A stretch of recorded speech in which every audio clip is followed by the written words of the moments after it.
Hello students, welcome to Vidyarth. Students, इस video lecture में आज हम स्टार्ट करेंगे 11th केमिस्ट्री। तो चलिए सबसे पहले सिलेबस का ओवरव्यू देख लेते हैं। तो ये देखिए स्टूडेंट्स, 11th केमिस्ट्री का सिलेबस। तो केमिस्ट्री में टोटल आपको 14 चैप्टर्स स्टडी करना है और इसके लिए एनसीईआरटी 2 पार्ट्स में अवेलेबल है। एनसीईआरटी पार्ट 1 कवर करता है यूनिट 1 से लेकर के 7 तक, means some basic concepts of chemistry से इक्विलिब्रियम चैप्टर तक। और वहीं पे एनसीईआरटी पार्ट 2 में है 8th चैप्टर रेडॉक्स रिएक्शन से last 14th chapter environmental chemistry तक। स्टूडेंट्स, फिजिक्स की ही तरह केमिस्ट्री का भी थियरी पेपर 70 मार्क्स का होगा और प्रैक्टिकल 30 मार्क्स का। पेपर का पैटर्न भी फिजिक्स के जैसा ही होगा, मतलब 1, 2, 3 और 5 मार्क्स के क्वेश्चंस केमिस्ट्री में भी आते हैं। स्टूडेंट्स, आप जानते ही हैं कि 11th से केमिस्ट्री जो है वो 3 ब्रांच में डिवाइड हो जाता है, फिजिकल, इनऑर्गेनिक और ऑर्गेनिक केमिस्ट्री। तो चलिए मैं आपको ब्रीफली बता देता हूँ। फिजिकल केमिस्ट्री न्यूमेरिकल बेस्ड होता है। तो आपके सिलेबस में chapter 1 basic concepts of chemistry, structure of atom, states of matter, chemical thermodynamics और इक्विलिब्रियम, ये सारे चैप्टर्स न्यूमेरिकल बेस्ड हैं।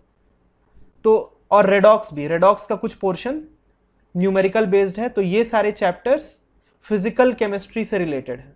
वहीं पे classification of elements and periodicity, जो आप क्लास 10th में ही पढ़े हैं, chemical bonding and molecular structure, hydrogen, S block elements और पी ब्लॉक एलिमेंट्स। तो स्टूडेंट्स, ये चैप्टर पीरियोडिक टेबल से रिलेटेड है। तो जो भी चीज़ पीरियोडिक टेबल के एलिमेंट्स के स्टडी से रिलेटेड होता है उसको हम बोलते हैं इनऑर्गेनिक केमिस्ट्री। और वहीं पे आप क्लास 10th में पढ़े थे carbon and its compound chapter. तो जब भी हम कार्बन एंड इट्स कंपाउंड के बारे में स्टडी करते हैं तो वो हो जाता है ऑर्गेनिक केमिस्ट्री।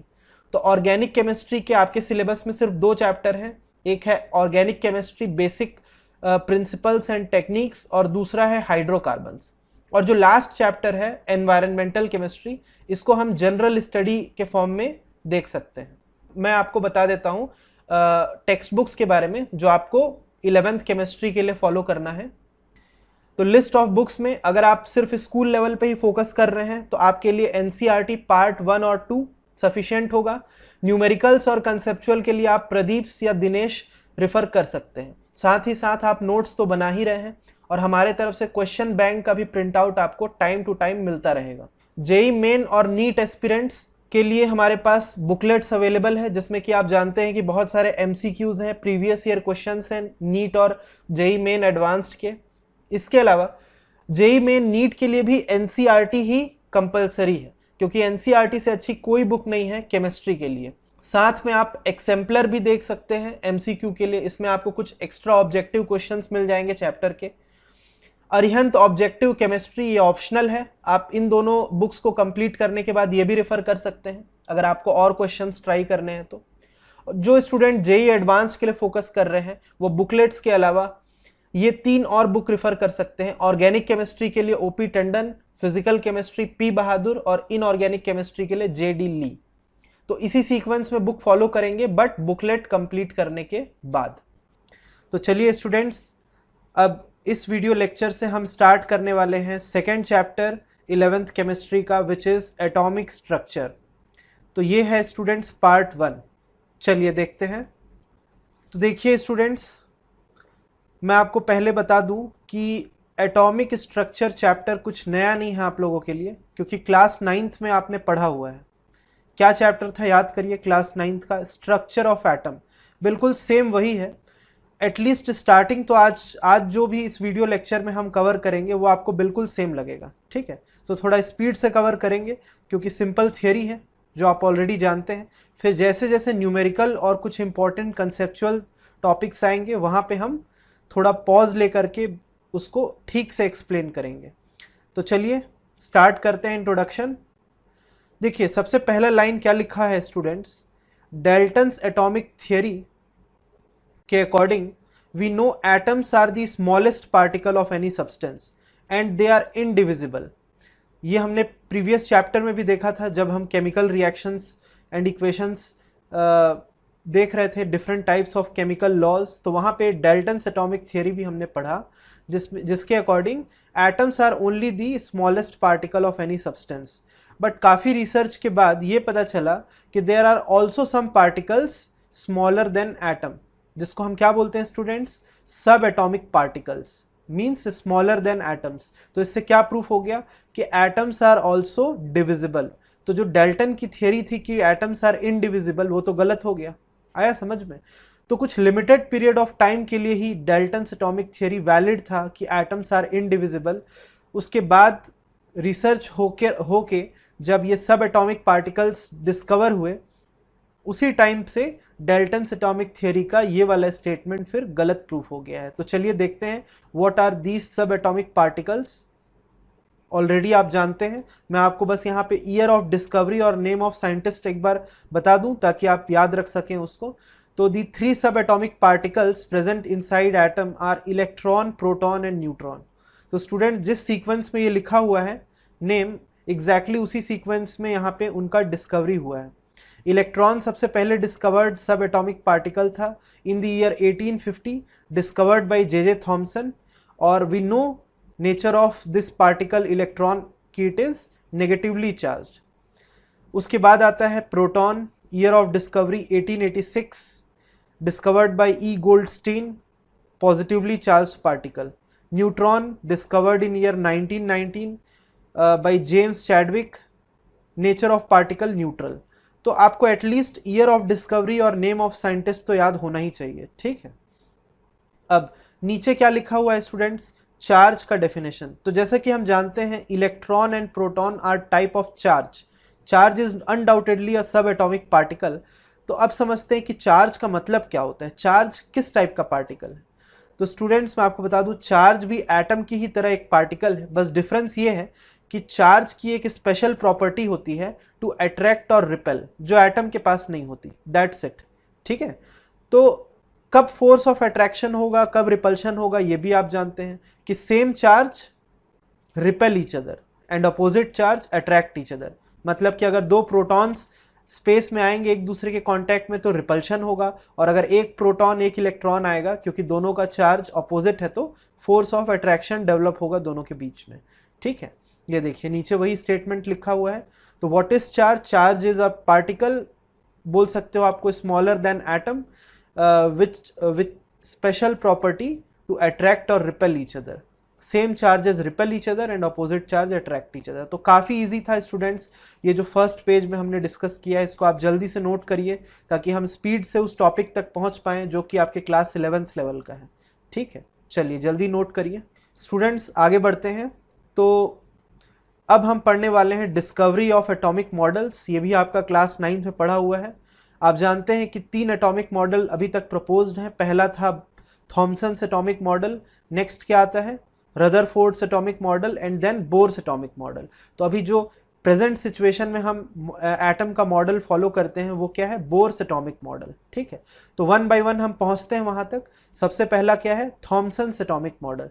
तो according to J Thomson, atom was assumed to be a sphere with all positive charge in its surface। ध्यान से सुनिए क्या लिखा हुआ है, an atom consists of positively charged sphere। तो एक स्फीयर जैसा एज्यूम किया गया एटम को जिसमें कि यूनिफॉर्मली डिस्ट्रीब्यूटेड पॉजिटिव चार्ज थे, and some electrons which are negatively charged particle are embedded in between. Embedded मतलब बीच बीच में प्रेजेंट है। इसको समझने का सबसे सिंपल तरीका होता है, वाटरमेलन थियरी भी बोलते हैं इसको। तो जिस तरीके से वाटरमेलन का जो बेस होता है मीन्स रेड कलर, वो समझ लीजिए it is a collection of positively charge particle protons, और जो बीच बीच में उसके सीड्स प्रेजेंट होते हैं वाटरमेलन के अंदर, उनको आप इलेक्ट्रॉन्स जैसा समझिए, नेगेटिवली चार्ज पार्टिकल। तो इसीलिए हम थॉमसन्स एटॉमिक मॉडल को वाटरमेलन थियरी भी बोलते हैं, ठीक है। हाँ, एक पॉइंट बट कंफर्म है यहाँ पे कि जितने पॉजिटिवली चार्ज्ड पार्टिकल्स होंगे एटम के अंदर उतने ही नेगेटिवली चार्ज्ड पार्टिकल्स होंगे, ठीक है। Means number of proton and electron will be same. ये भी उसी टाइम पे प्रपोज कर दिया गया था थॉमसन्स एटॉमिक मॉडल के टाइम पे। तो अल्टीमेटली एटम को न्यूट्रल अनाउंस किया गया था, क्योंकि if there are same number of electrons and protons inside the atom, तो ऑब्वियसली जो नेट चार्ज होगा ना तो वो पॉजिटिव होगा ना नेगेटिव, वो कैंसिल आउट हो जाएगा एक दूसरे से, और ओवरऑल चार्ज क्या हो जाएगा एटम का, न्यूट्रल। आया समझ में? तो therefore atom is electrically neutral, ये तभी अनाउंस कर दिया गया था। बट ड्रॉबैक्स क्या क्या थे थॉमसन्स एटॉमिक मॉडल के? तो क्लियरली यहाँ पे लिखा है एक लाइन में, Thomson's model of atom was unable to explain the findings of Rutherford's alpha particle scattering experiment. तो इसके तुरंत बाद अभी हम देखेंगे स्टूडेंट्स कि what is alpha particle scattering experiment, क्या उसके ऑब्जर्वेशंस थे, क्या कंक्लूजन्स थे जिसके वजह से ये थॉमसन्स एटॉमिक मॉडल फेल हो गया। ठीक है, एक बात तो आपको क्लियर है कि यहाँ पे कोई न्यूक्लियस तो दिख नहीं रहा है आपको एटम के अंदर, जबकि हम जानते हैं कि जो प्रेजेंट सिचुएशन में हम एटॉमिक मॉडल फॉलो करते हैं उसमें न्यूक्लियस होता है एंड सो ऑन। तो ऐसा कुछ भी नहीं था थॉमसन्स एटॉमिक मॉडल में, तो वो तो एक ड्रॉबैक था ही इसके लिए। बट हम डिटेल में अभी डिस्कस करेंगे कि what is alpha particle scattering experiment. तो नेक्स्ट पेज में डिस्कस करते हैं स्टूडेंट्स, इतना आप नोट कर लीजिए पहले। ठीक है, चलिए आगे बढ़ते हैं। तो नेक्स्ट टॉपिक है हमारा Rutherford's alpha particle scattering experiment. ये आप क्लास 9th में पढ़े हैं, कुछ नया नहीं है, बस मैं याद दिला देता हूँ एक बार। तो हुआ क्या, इस एक्सपेरिमेंट में गोल्ड का फॉइल लिया गया। फॉइल मतलब जैसे एल्यूमिनियम फॉइल आप घर पे यूज़ करते हैं चपाती पैक करने के लिए, एग्जैक्टली वैसी एक थिन शीट ऑफ गोल्ड जिसको बोल रहे हैं गोल्ड फॉइल।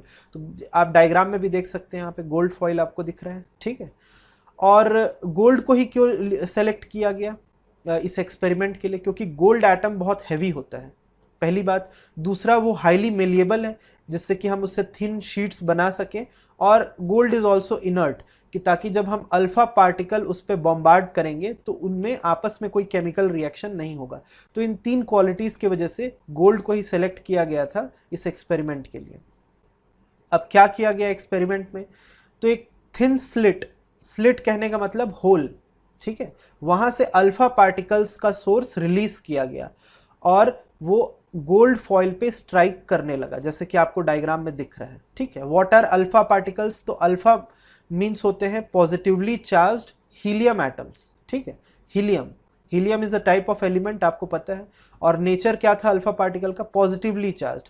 तो जब अल्फा पार्टिकल इसमें बॉम्बार्ड किया गया गोल्ड फॉइल के ऊपर, तो काफ़ी डिफरेंट टाइप के ऑब्जर्वेशंस देखने को मिले। ठीक है, तो वो ऑब्जर्वेशंस और उसके कंक्लूजन्स हम नोट करेंगे नेक्स्ट पेज पे। पहले आप ये जो सेटअप था इस एक्सपेरिमेंट का, इसको आप ड्रॉ करिए अच्छे से कॉपी पे और यहाँ तक नोट कर लीजिए। स्टूडेंट्स आगे बढ़ते हैं, देखते हैं इसके ऑब्जर्वेशंस और कंक्लूजन्स क्या थे रदरफोर्ड्स अल्फा पार्टिकल एक्सपेरिमेंट। तो देखिए, पहले तो ऑब्जर्वेशन हम देख लेते हैं। तो लिखा है most of the fast moving alpha particles passed straight through the gold foil. ठीक है, तो जो ये आप देख सकते हो इस डायग्राम में डिटेक्टर लगा हुआ है, जो ऐसा आपको सर्कल जैसा दिख रहा है, वो डिटेक्टर ही ऑब्जर्व कर रहा था कि कौन से अल्फा पार्टिकल के रेज किस डायरेक्शन में मूव हो रहे हैं। तो उसी बेसिस पे यहाँ पे ऑब्जर्वेशन हम देखने वाले हैं कि पहला पॉइंट था most of the fast moving alpha particles passed straight through the gold foil. जैसे कि आप डायग्राम में भी देख सकते हैं कि मैक्सिमम अल्फा पार्टिकल्स बिल्कुल सीधे सीधे निकल गए गोल्ड फॉइल से। ये डिटेक्टर ने ऐसा ऑब्जर्व किया होगा कि भाई जितने भी अल्फा पार्टिकल के रेज आ रहे हैं वो उसमें से मैक्सिमम तो सीधे ही आ गए, सीधे चले गए बिना किसी डेविएशन के, पहला ऑब्जर्वेशन। दूसरा था some particles were deflected through the foil by small angles. ये देखिए, दिखा आपको ये वाला लाइन देखिए आप, ये ऐसे जा करके डिफ्लेक्ट हो गया। और तीसरा ऑब्जर्वेशन था very few particles rebounded back. ये वाला देखिए आप, यहाँ से ऐसे आया ये वाला अल्फा पार्टिकल और एग्जैक्टली 180 डिग्री में रिबाउंड हो गया। तो इस तरीके के तीन ऑब्जर्वेशंस हमको देखने के मिले अल्फा पार्टिकल स्कैटरिंग एक्सपेरिमेंट से।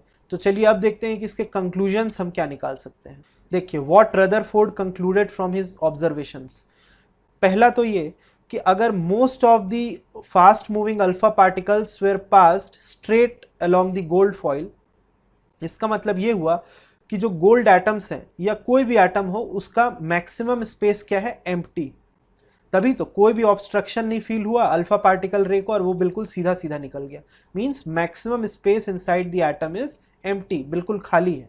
दूसरा, some particles were deflected through the foil by small angles. तो जो थोड़ा सेंटर की तरफ मूव हुए अल्फा पार्टिकल के रेज वो डिफ्लेक्ट हो गए। इससे क्या कंक्लूजन मिला कि जितने पॉजिटिवली चार्ज्ड पार्टिकल्स होंगे एटम के अंदर वो सेंटर पे कंसंट्रेटेड है। और क्योंकि अल्फा पार्टिकल खुद ही पॉजिटिवली चार्ज होता है हीलियम रेज, तो positive positive charge repel each other, इसीलिए तो डिफ्लेक्शन हुआ। आया समझ में? तो complete collection of positive charge is concentrated eight the centre, ये था दूसरा कंक्लूजन। और तीसरा क्या है देखिए, only small fraction of particles जो कि रिबाउंड हुए थे 180 डिग्री से, वो कहाँ पे स्ट्राइक किए? Exactly at the centre. मतलब सेंटर में कुछ हैवी जैसा चीज है, तभी तो ये अल्फा पार्टिकल बिल्कुल एकदम रिबाउंड हो गए। तो हैवी कैसे हो गया वो? Because at the centre there is presence of nucleus where the complete mass of the atom is suppose to be concentrated. पूरे एटम का जो मास होता है वो सेंटर पे ही कंसंट्रेटेड होता है, जिसको हम न्यूक्लियस बोलते हैं। ये कंक्लूड किया गया इस थर्ड ऑब्जर्वेशन से, जिसमें कि अल्फा पार्टिकल एग्जैक्टली 180 डिग्री पे रिबाउंड हो चुका है। आया आपको समझ में ये 3 ऑब्जर्वेशंस और 3 कंक्लूजन? आप पहले अपने से 1 बाय 1 पढ़ के देख लीजिए, उसके बाद अगर समझ में आया तो ही कॉपी में नोट करेंगे, नहीं तो 2-3 बार आप इस वीडियो को प्ले करके देख लीजिए। ठीक है, चलिए यहाँ तक नोट करिए, डायग्राम ठीक से बनाइएगा आप, फिर आगे देखते हैं। स्टूडेंट्स आगे बढ़ते हैं नेक्स्ट पेज पे। तो देखिए कंक्लूजन्स तो हमने देख लिए, अब हम देखेंगे कि एग्जैक्टली रदरफोर्ड्स एटॉमिक मॉडल होता कैसे है, दिखता कैसे है। ठीक है, तो अब फाइनल इसके जो पॉइंट्स हैं, समरी कहना चाहिए इनको। An atom consist of nucleus, वो तो न्यूक्लियस डिस्कवर हो गया है at the centre of the atom, है ना। And all protons are present inside the nucleus, because centre पे जो भी चीज है it is collection of positive charge, तभी तो वो डिफ्लेक्शन हुआ था ना अल्फा पार्टिकल रे का। आगे electrons reside outside the nucleus, बिल्कुल, क्योंकि अगर न्यूक्लियस के अंदर होता तो जितने पॉजिटिव चार्ज थे वो नेगेटिव से कंबाइन होकर के न्यूट्रल हो जाते, तो ऐसे केस में तो कोई डिफ्लेक्शन होता नहीं अल्फा पार्टिकल रे का, तो इलेक्ट्रॉन्स तो ऑब्वियसली न्यूक्लियस के बाहर ही प्रेजेंट होंगे। तीसरा, the size of nucleus is very small as compare to size of the atom, बिल्कुल ठीक है, क्योंकि maximum space of the atom was observe to be empty, क्योंकि बहुत सारे अल्फा पार्टिकल रे तो सीधे निकल गए थे। Last, since the mass of the electrons is negligible as compared to the mass of proton, almost all the mass of the atom is concentrated at the nucleus, बिल्कुल no doubt electrons का भी कुछ mass होता है, but उनका mass काफी कम होता है as compared to that of protons and neutrons, जो कि बाद में डिस्कवर हुआ, वो भी न्यूक्लियस के अंदर ही प्रेजेंट होता है। तो हम ये बोल सकते हैं कि complete mass of the atom is concentrated at the center of the atom which is known as nucleus। तो ये फाइनल समरी थे रदरफोर्ड्स एटॉमिक मॉडल के। ठीक है, चलिए अब इसके बाद हम देखेंगे ड्रॉबैक्स। ड्रॉबैक तो बिल्कुल थे इस एटॉमिक मॉडल में भी, तभी नेक्स्ट बोर्स एटॉमिक मॉडल आया, प्रपोज किया गया, और अभी एट प्रेजेंट उसी एटॉमिक मॉडल को हम फॉलो करते हैं। तो देखते हैं इसके ड्रॉबैक्स क्या क्या थे। फर्स्ट लाइन तो ये था कि the revolution of the electrons around the nucleus without losing energy required an explanation. मतलब ये कि इलेक्ट्रॉन्स कंटिन्यूअसली रिवॉल्व कर रहे हैं न्यूक्लियस के अराउंड, जैसे कि आप डायग्राम में देख सकते हो। तो भाई कोई भी पार्टिकल या सब्सटेंस या ऑब्जेक्ट या पर्सन दुनिया का अगर कोई वर्क कर रहा है, मतलब कंटिन्यूअसली मूव कर रहा है, तो 100% उसकी कुछ ना कुछ एनर्जी डाउन होते जाएगी with respect to time, means it will lose some kind of energy. तो वो एनर्जी के बारे में यहाँ पे कोई डिस्कशन नहीं किया गया कि कौन है वो जो इलेक्ट्रॉन को एनर्जी प्रोवाइड कर रहा है न्यूक्लियस के अराउंड घूमने के लिए। ठीक है, क्योंकि वो तो कंटिन्यूअसली रिवॉल्व कर रहा है, तो उसको एनर्जी मिल कहाँ से रही है, पहला पॉइंट। दूसरा कि अगर इलेक्ट्रॉन घूमते घूमते रिवॉल्व करते एनर्जी रिलीज करते जाएगा, तो धीरे धीरे करके उसकी एनर्जी कम होगी, तो बाय डिफॉल्ट वो अट्रैक्ट होगा all positive charge means proton से, और जा करके कोलैप्स हो जाएगा न्यूक्लियस के अंदर। ऐसे में तो पूरा एटम ही डिस्ट्रॉय हो जाएगा। तो इसका भी कोई एक्सप्लेनेशन यहाँ पे रदरफोर्ड्स एटॉमिक मॉडल में नहीं दिया गया था। तो ये था सेकेंड पॉइंट। और थर्ड, इलेक्ट्रॉनिक कॉन्फ़िगरेशन का भी कोई इंफॉर्मेशन यहाँ पे नहीं दिया गया।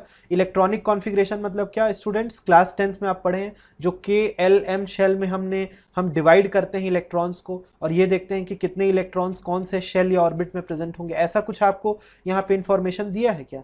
बिल्कुल नहीं दिया है। तो वो भी हमारा क्लियर होगा बोर्स एटॉमिक मॉडल में। ठीक है, तो ये 3 ड्रॉबैक की वजह से एट प्रेजेंट हम इस रदरफोर्ड्स एटॉमिक मॉडल को फॉलो नहीं करते हैं। ठीक है, चलिए इसको नोट करिए कॉपी में जल्दी से, फिर देखेंगे नेक्स्ट टॉपिक। तो होप आपने नोट किया होगा। तो यहाँ तक तो स्टूडेंट्स क्लास 9th में आपका ऑलरेडी पढ़ा हुआ था, कोई ज़्यादा परेशानी नहीं हुई होगी आपको। बट जो नेक्स्ट टॉपिक अब हम देखेंगे, वहाँ से एक्चुअली क्लास 11th का सिलेबस आपका एटॉमिक स्ट्रक्चर स्टार्ट होता है। तो चलिए देखते हैं। तो टॉपिक है हमारा dual behaviour of EM radiation. EM का फुल फॉर्म होता है इलेक्ट्रोमैग्नेटिक। ठीक है। ये एक ऐसा रेडिएशन, ऐसा वेव होता है जिसके अंदर इलेक्ट्रिक और मैग्नेटिक फील्ड दोनों प्रेजेंट होते हैं। अब आपको लग रहा होगा पता नहीं ये क्या कोई डेंजरस चीज़ है, इलेक्ट्रोमैग्नेटिक, कुछ नया हमको सुनने में मिल रहा है। मैं आपको एक ऐसा एग्जाम्पल दूंगा इसका जिसके साथ आप बहुत अच्छे से फेमिलियर हैं और जिसके प्रॉपर्टीज़ को आप क्लास 10th में काफ़ी डिटेल में पढ़े हैं। तो one type of electromagnetic wave is none other than light. क्या आप लाइट के बारे में नहीं जानते? उसके प्रॉपर्टीज, रिफ्लेक्शन, रिफ्रैक्शन जानते हैं? तो बिल्कुल, there are many electromagnetic waves present in the space और लाइट उसमें से एक है। ठीक है, तो क्योंकि हमको लाइट के बारे में डिटेल में डिस्कस करना है तो उससे पहले हम ये जान लेते हैं थोड़ा सा इलेक्ट्रोमैग्नेटिक वेव होता क्या है। देखिए स्टूडेंट्स, इस डायग्राम को, इस डायग्राम में आपको दिख रहे हैं दो वेव्स दिख रहे हैं। एक रेड कलर में ऐसे ऊपर नीचे मूव हो रहा है और दूसरा ब्लू कलर या ब्लैक कलर में ऐसे हॉरिजॉन्टल मूव हो रहा है। एक वर्टिकल मूव हो रहा है रेड कलर में, एक हॉरिजॉन्टल मूव हो रहा है। तो जो दो वेव्स हैं वो दो अलग अलग फील्ड्स के हैं। एक इलेक्ट्रिक फील्ड का है, ये देखिए लिखा है इलेक्ट्रिक फील्ड कंपोनेंट, और ये जो ऐसे हॉरिजॉन्टली मूव हो रहा है वो लिखा है मैग्नेटिक फील्ड कंपोनेंट। तो ultimately it is a combination of two waves, electric and magnetic. तो इसी वेव को बोला जाता है इलेक्ट्रोमैग्नेटिक वेव।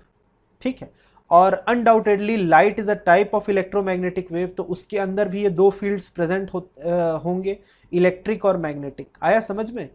इसीलिए तो कभी भी आप ऑब्जर्व करिएगा कि मान लीजिए आप टेलीविजन वॉच कर रहे हो और किसी का फोन आ गया, ठीक है, तो क्योंकि phone generates type of magnetic field, तो उस पर्टिकुलर टाइम के लिए जो पिक्चर होती है टीवी के ऊपर वो थोड़ी ब्लर हो जाती है। या आप ये ऑब्जर्व करिए कि अगर कोई मैग्नेट या स्पीकर आप लेकर के आएंगे टीवी के पास तो पिक्चर ब्लर हो जाएगा। Reason, because light itself has some kind of electric and magnetic field inside it. तो अगर आप कोई एक्सटर्नल मैग्नेट या कोई एक्सटर्नल दूसरे फ्रीक्वेंसी का कोई वेव लाओगे तो डिस्टर्बेंस उसमें होगा ही। तो बेसिकली अब हम लाइट के बारे में पढ़ने वाले हैं। ठीक है, उससे पहले ये जान रहे थे बस कि it is a type of electromagnetic wave. तो what do you mean by electromagnetic? ठीक है, सिंपल लैंग्वेज में एक ऐसा वेव जिसके अंदर की which is a combination of two different types of waves, electric and magnetic. और वेव के बारे में तो आपने क्लास 9th में काफी डिटेल में पढ़ा है।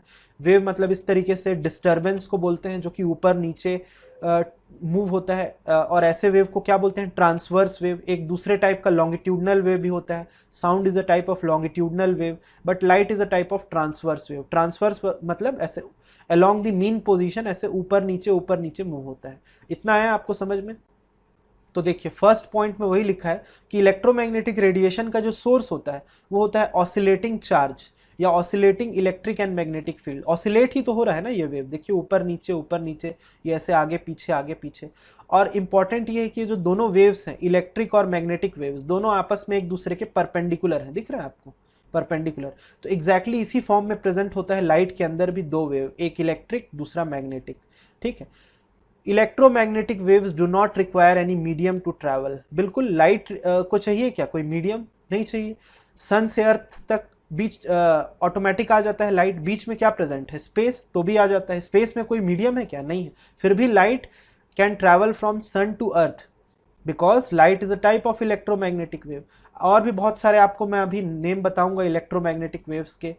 किसी को भी कोई मीडियम नहीं चाहिए मूव होने के लिए। हाँ, but sound is a type of longitudinal wave, उसको मीडियम चाहिए ट्रैवल होने के लिए। तो साउंड जो है बिल्कुल अलग टॉपिक है। ठीक है, वो भी हम कवर करेंगे फिजिक्स में आपके लास्ट चैप्टर में, ऑसिलेशंस एंड वेव्स के अंदर। ठीक है, आगे देखिए, there are many type of electromagnetic waves which differ from one another in wavelength और फ्रीक्वेंसी। जैसे कि मैं आपको बताया कि light is a type of electromagnetic wave. बहुत सारे प्रेजेंट है स्पेस में अलग अलग नेम के, उसमें से काफ़ी सारे तो आप डेली लाइफ में यूज़ भी करते हैं। एक तो लाइट हो गया, और भी मैं आपको नेम बताऊंगा जो आप डेली लाइफ में यूज़ करते हैं, घर पे आपके यूज़ होता है। ठीक है, तो ऐसे different collection of electromagnetic waves जिनकी फ्रीक्वेंसी और वेवलेंथ एक दूसरे से अलग है, उनको हम बोलते हैं इलेक्ट्रोमैग्नेटिक स्पेक्ट्रम।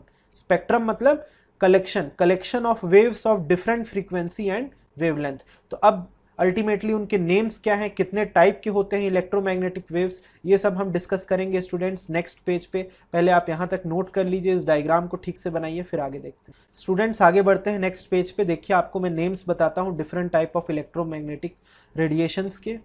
तो ये एक स्केल आपको दिख रहा है अपने स्क्रीन के ऊपर, इसमें नेम लिखा हुआ है। अगर हम राइट हैंड साइड से लेफ्ट हैंड साइड की तरफ मूव करें तो सबसे पहले आता है लॉन्ग रेडियो वेव्स। सबसे पहले ये क्यों आया, क्योंकि देखिए इस स्केल में ऊपर की तरफ फ्रीक्वेंसी लिखी हुई है इंक्रीजिंग ऑर्डर में राइट से लेफ्ट की तरफ, और नीचे अगर आप देखेंगे तो वेवलेंथ लिखा हुआ है। वेवलेंथ और फ्रीक्वेंसी क्या होता है ये हम नेक्स्ट पेज में डिटेल में डिस्कस करेंगे। वैसे 9th में आपका पढ़ा हुआ है कि फ्रीक्वेंसी को बोलते हैं नंबर ऑफ साइकिल्स पर सेकेंड, ठीक है, किसी भी वेव के, और वेवलेंथ को बोला जाता है distance between two consecutive crest या ट्रफ। तो नीचे वेवलेंथ का स्केल है, डिक्रीज हो रहा है राइट से लेफ्ट, और ऊपर फ्रीक्वेंसी का स्केल है, इंक्रीज हो रहा है राइट से लेफ्ट। दिखा आपको, वैल्यूज देखिए। तो there are total 7 type of electromagnetic waves. ये असेंडिंग ऑर्डर ऑफ फ्रीक्वेंसी में हम बात करते हैं। सबसे कम फ्रीक्वेंसी का जो वेव होता है वो है लॉन्ग रेडियो वेव्स। तो क्या रेडियो वेव्स डेली लाइफ में यूज नहीं होता? बिल्कुल, रेडियो ब्रॉडकास्ट में यूज होता है रेडियो वेव्स। उससे हाई फ्रीक्वेंसी में आते हैं तो हम ऐसे रेडियो वेव्स जिसमें कि FM और AM यूज होता है। FM का फुल फॉर्म, FM आप सुनते होंगे 98.3, 94.5 ऐसे रेडियोज में। तो FM का फुल फॉर्म होता है फ्रीक्वेंसी मॉड्यूलेशन, और AM का एम्पलीट्यूड मॉड्यूलेशन। इन दोनों के बारे में आप क्लास 12th में पढ़ेंगे फिजिक्स में। उससे ऊपर जाएं हाई फ्रीक्वेंसी तो आता है माइक्रोवेव। माइक्रोवेव घर पे अपन यूज करते हैं फूड वगैरह कुक करने के लिए या हीट करने के लिए। उसके ऊपर जाएं तो IR, IR मतलब इंफ्रारेड वेव्स, ठीक है, it is a type of electromagnetic wave. कहाँ यूज होता है? रिमोट के सामने, टीवी रिमोट के सामने, या किसी भी डिवाइस AC के रिमोट के सामने एक छोटा सा LED होता है, आप ऑब्जर्व करिएगा LED लाइट, उससे जो वेव रिलीज होती है कम्युनिकेट करने के लिए डिवाइस को, वो IR वेव होती है। ये आपको नेकेड आइज से नहीं दिखेगा, इंफ्रारेड वेव्स, ठीक है। उससे हाई जाएंगे तो ये देखिए, ये आ गया आपका विजिबल स्पेक्ट्रम, मतलब लाइट, जिससे कि हमको दिखाई देता है। लाइट में कितने कलर्स होते हैं? 7 different type of colours, VIBGYOR, उनकी भी अलग अलग वेवलेंथ होती है, ये देखिए नीचे लिखा है। और हाई फ्रीक्वेंसी जाएंगे तो अल्ट्रा वायलेट, ये थोड़ा हार्मफुल होता है, ठीक है, बट ओजोन लेयर डिप्लीशन की वजह से अल्ट्रा वायलेट भी अब अर्थ में एंटर करने लगा है, जिससे कि स्किन कैंसर हो सकता है ह्यूमंस को, तो काफ़ी डेंजरस है अल्ट्रा वायलेट। उससे हाई जाएंगे तो एक्सरे, एक्सरे कहाँ यूज़ होता है ये आपको पता है, ठीक है। और उससे भी ऊपर गामा रे, जो कि chemotherapy means treatment of cancer में यूज होता है। तो gamma ray is the highest frequency wave, इसीलिए मोस्ट डेंजरस। अगर आप काफ़ी देर तक गामा रे के एक्सपोजर में रहेंगे तो काफ़ी आपके सेल्स, टिश्यूज, बॉडी के डिस्ट्रॉय कर सकता है वो। तो these are the 7 different types of electromagnetic waves with the range of their frequencies and wavelength. तो होप आप इसको याद रखेंगे, बहुत ज़्यादा इंपॉर्टेंट है। या ऑब्जेक्टिव क्वेश्चंस भी आ सकता है आपके एग्जाम में, और होम एग्जाम में तो आ ही सकता है। एटलीस्ट फ्रीक्वेंसी और वेवलेंथ का रेंज आपको मालूम होना चाहिए, ठीक है। चलिए इसको ड्रॉ करिए जल्दी से कॉपी में। ये कलर वाला आपको ड्रॉ करने की जरूरत नहीं है, बट यहाँ पे आप विजिबल रेंज लिख लीजिएगा, ठीक है। विजिबल रेंज कहने का मतलब क्या कि ह्यूमन आई को सिर्फ इसी रेंज का लाइट दिखेगा या इलेक्ट्रोमैग्नेटिक वेव दिखेगा। ना तो कोई भी ह्यूमन माइक्रोवेव देख सकता है, ना तो रेडियो वेव दिखेगा आपको, ना ही एक्सरे, गामा रे, ये कुछ नहीं दिखेगा आपको। सिर्फ इस विजिबल रेंज में जितने भी लाइट्स आते हैं सिर्फ और सिर्फ वही दिखेंगे। आया समझ में?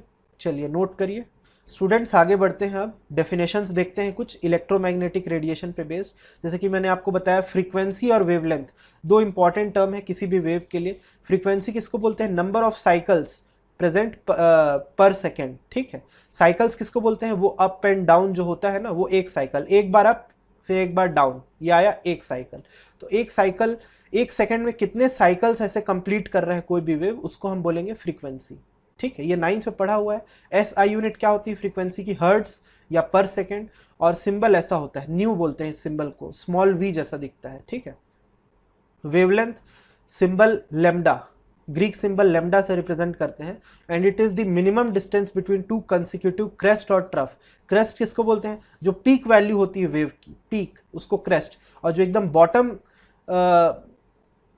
साइन होता है वेव का, वैली बोलना चाहिए, उसको हम बोलते हैं ट्रफ।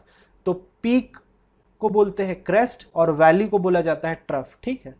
तो दो कंसेक्यूटिव क्रेस्ट, कंसेक्यूटिव मतलब लगातार, दो क्रेस्ट के बीच का डिस्टेंस या दो ट्रफ के बीच के डिस्टेंस को वेवलेंथ बोलते हैं, रिप्रेजेंटेड बाय सिंबल लेमडा, और SI यूनिट उसकी होती है metre, because it is a type of length.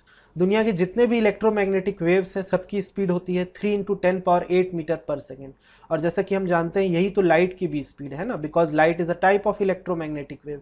तो याद रखिएगा उसको। हमने क्लास 9th में ये वाला भी फॉर्मूला पढ़ा था, relation between speed of light या electromagnetic wave, its frequency and wavelength. क्या होता है रिकॉल करिए, speed is equals to wavelength into frequency, है कि नहीं। इसी फॉर्मूले को यूज करके हम एक छोटा सा एग्जांपल देखेंगे अभी नेक्स्ट पेज पे। एक नया चीज बस आप देख लीजिए, वेव नंबर, शायद 9th में आप ये नहीं जानते होंगे। तो wave number is represented by symbol nu bar, bar एक छोटा सा लाइन है ऊपर में, तो एक कोई स्पेशल चीज नहीं है। जब आप रेसिप्रोकल कर देते हैं वेवलेंथ का, मींस 1/λ, तो वेव नंबर हम निकाल सकते हैं। तो कभी कभी न्यूमेरिकल में हमको वेव नंबर भी पूछा जाता है, तो कुछ नहीं, आप वेवलेंथ लैम्डा निकालिए और उसका रेसिप्रोकल कर दीजिए, तो तुरंत वेव नंबर आ जाएगा। SI यूनिट क्या होगी वेव नंबर की? मीटर इनवर्स, क्योंकि वेवलेंथ की मीटर होती है तो उसका रेसिप्रोकल मीटर इनवर्स। ठीक है, तो होप आपको क्लियर हुआ होगा। काफ़ी इजी डेफिनेशन है स्टूडेंट, कुछ नया नहीं है इसमें। इस फॉर्मूले को याद रखिएगा, C is equals to nu lambda. C की वैल्यू यही लेंगे हम हमेशा, 3 × 10⁸ मीटर पर सेकेंड। तो चलिए इतना नोट करिए, फिर नेक्स्ट पेज पे इसके दो छोटे छोटे एग्जाम्पल्स हम देखते हैं। तो देखिए स्टूडेंट्स, फिर वेरी इजी डायरेक्ट फॉर्मूला आपको रिवाइज कराने के लिए लिखा है फर्स्ट एग्जांपल में, the red FM radio station of India today network is broadcasted on a frequency range of 93.5 megahertz. Mega मतलब क्या होता है स्टूडेंट्स? अब आप जानते होंगे प्रीफिक्स मेगा मतलब 10⁻⁶ को बोलते हैं। Then the wavelength of the electromagnetic radiation emitted by transmitter can be calculated as. तो आपको बेसिकली फ्रीक्वेंसी दी हुई है, वेवलेंथ निकालना है, तो हम वही फॉर्मूला यूज करेंगे, C equals to nu lambda. तुरंत आ जाएगा आंसर, देखिए। तो लेमडा इज इक्वल्स टू C/न्यू। C मतलब 3 × 10⁸ मीटर पर सेकेंड SI में है, और 93.5 मेगाहर्ट्ज, तो मेगा मतलब 10⁻⁶, उसको भी हमने SI में कन्वर्ट किया, और सॉल्व करने के बाद हमारा आंसर आ चुका है 3.2 मीटर वेवलेंथ का। तो काफ़ी इजी था, 1 मार्क्स क्वेश्चन, फॉर्मूला बेस्ड। दूसरा एग्जाम्पल देखते हैं, चलिए। वेव नंबर आपको निकालना है न्यू बार, और वेवलेंथ दिया है 750 nm। nm मतलब नैनोमीटर। ये सभी प्रीफिक्स आपको बताया गया था स्टूडेंट्स फिजिक्स के फर्स्ट चैप्टर में, यूनिट्स एंड मेजरमेंट में।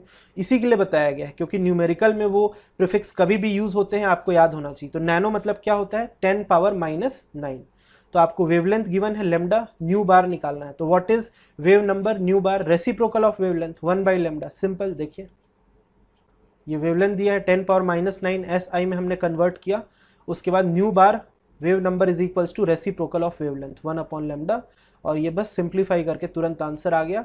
मीटर इनवर्स में भी आप छोड़ेंगे तो ठीक है, यहाँ पे सेंटीमीटर इनवर्स में उसको कन्वर्ट किया गया। ठीक है, तो होप आज जितने भी टॉपिक्स हुए हैं वो आपको क्लियर हुए होंगे। काफ़ी इजी इंट्रोडक्टरी टॉपिक थे आज तो एटॉमिक स्ट्रक्चर के। जब नेक्स्ट वीडियो लेक्चर में हम स्टार्ट करेंगे डुअल नेचर ऑफ, क्या पढ़ रहे हैं अभी हम? Electromagnetic waves. तो अब हम डिटेल में लाइट के बारे में पढ़ना चालू करेंगे, तो फिर वहाँ से और अच्छे न्यूमेरिकल्स आपके सामने आएंगे। फिर भी आज के इस वीडियो लेक्चर में किसी भी टाइप का डाउट हो तो हमसे तुरंत कॉन्टैक्ट कीजिए। ठीक है स्टूडेंट्स, मिलते हैं फिर नेक्स्ट वीडियो लेक्चर में। Thank you.